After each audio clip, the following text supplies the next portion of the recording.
শুনেন, রাজনীতির খেলা তো দেখলেন, রাজনীতিবিদদের তো দেখলেন, 50 বছর 53 বছর রাজনীতির খেলা তো দেখলাম রে ভাই। আমরা শুধু পিছিয়েই গেলাম, জাতিটা একেবারে নিঃশেষ হয়ে গেল। আর যারা রাজনীতিবিদ তারা কিন্তু ফুলে ফেপে উঠলো। এখন বাড়ির ভিতর থেকে সুটকেস থেকে খালি কোটি কোটি টাকা বেরায়। ওরা রাজনীতিবিদ, তবে ওরা দেশপ্রেমিক না, ওরা নিজ প্রেমিক।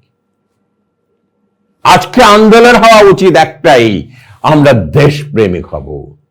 আমার দেশ, আমি বাঙালি। আমার দেশের জন্য স্বাধীনতা যুদ্ধে যেভাবে মানুষ জীবন দিয়েছে এবং আমার দেশের ছাত্র জীবন দিয়েছে, সেটা একটাই স্লোগান হতে হবে, আমরা দেশপ্রেমিক, দেশকে ভালোবাসবো। যারা দেশকে ভালোবাসতে পারে তারা দেশকে সৃষ্টি করতে পারে, আর যারা দেশকে ভালোবাসতে পারে না তারা নিজেদেরকে সৃষ্টি করে, আর দেশ ধ্বংসের দিকে ধাবিত হয়, লুণ্ঠিত হয়। এবং দেশের লুণ্ঠন কারা করে? ওই রাজনীতিবিদরা, যারা দেশপ্রেমিক না। আজকে আমাদের দেশপ্রেমিক ফার্স্ট ক্রাইটেরিয়া হওয়া উচিত, আমাদের দেশপ্রেমিক হতে হবে, তারপর রাজনীতি, এর আগে না।